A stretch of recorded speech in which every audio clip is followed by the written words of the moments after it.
महाराष्ट्र जिल्हा परिषद व पंचायत समिती अधिनियम 1961 कलम 137 नुसार प्राप्त अधिकारांन्वये सन 2024 ते 25 चे सुधारित व सन 2025 ते 26 चे मूळ अंदाजपत्रक मुख्य कार्यकारी अधिकारी जिल्हा परिषद संचिता मोहपात्रा यांनी मंजूर केले आहे। अमरावती जिल्हा परिषद भौगोलिक क्षेत्रामध्ये एकूण 14 पंचायत समिती कार्यरत असून 841 ग्रामपंचायती आहेत। जिल्हा निधीचे अर्थसंकल्प हे जिल्हा परिषदेला प्राप्त होणाऱ्या उत्पन्नावर आधारित असून जिल्हा परिषदेचे उत्पन्नाचे स्रोत मर्यादित आहे। जिल्हा परिषदेला प्रामुख्याने मुद्रांक शुल्क, स्थानिक उपकर, वाढीव उपकर, सापेक्ष अनुदान, वन अनुदान इत्यादी मार्गाने उत्पन्न प्राप्त होते। यानुसार अंदाजपत्रकीय तरतुदी करून विकासाची जबाबदारी पूर्ण करण्याचे प्रयत्न करण्यात येत आहे। जिल्हा परिषद अमरावतीचे सन 2024 ते 25 चे सुधारित अर्थसंकल्पीय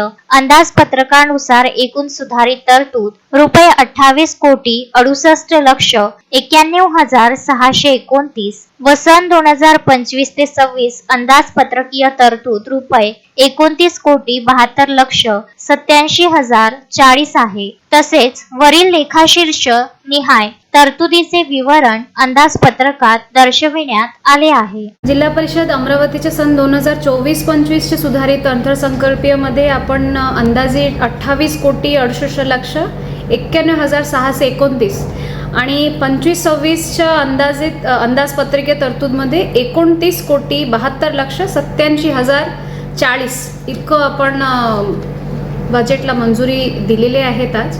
आणि ह्या बजेटमध्ये आपण 2-3 गोष्टीमध्ये वाढ केलेली आहे। स्पेसिफिकली आरोग्यमध्ये आपण 1 कोटीच्या वर जास्त ह्यामध्ये वाढ केलेली आहे। सिंचनमध्ये पण आपण जवळपास 1.5 कोटीच्या वाढ केलेल्या आहेत।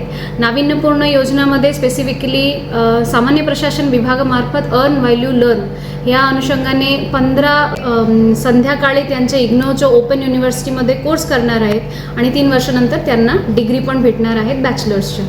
त्यासोबत आपण ह्यावेळी समाज कल्याण विभागामार्फत भरपूर मागासवर्गीय लोकांसाठी योजना घेतलेल्या आहेत। जसं बेरोजगारांना 70% अनुदानावर स्वयंरोजगारकरिता विविध व्यवसाय घेऊ शकतात। त्यांच्यासाठी झेरॉक्स मशीन पुरवणे, इलेक्ट्रिक सिलाई मशीन महिलांच्यासाठी, झटका मशीन, मुलं-मुलींना टॅब पुरवणे आणि स्वयंरोजगारकरिता केटरिंग साहित्य पुरवणे आणि मुलांच्यासाठी सायकल असं आपण समाज कल्याण विभागामार्फत घेतलेले आहेत। आरोग्य विभागामार्फत प्राथमिक आरोग्य केंद्रांना बायोमेट्रिक मशीन बसवणे, अंशकालीन महिला स्त्री परिचर जे होते त्यांच्या भरपूर दिवसची मागणी होतं की त्यांना गणवेश, ओळखपत्र आणि विमा संरक्षण पाहिजे आणि ते आपण ह्या सेसमध्ये तरतूद केलेले आहे।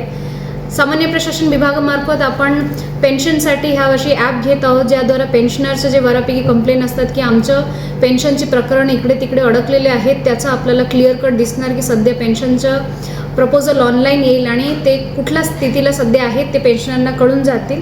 महिला व बालकल्याण विभागामार्फत ह्या वर्षी आपण ट्रेनिंगमध्ये खूप फोकस केलेले आहेत। स्पेसिफिकली किशोरी वयाचे मुली आहेत त्यांना जीवन कौशल्य प्रशिक्षण, लिंग समानता प्रशिक्षण, मुलींना कायदाविषयक प्रशिक्षण, योजनांची माहिती, मासिक पाळी व्यवस्थापन प्रशिक्षण आणि त्यांना संरक्षणचे प्रशिक्षण आपण ह्यावेळी सेस फंडातून आपण नियोजन केलेले आहे।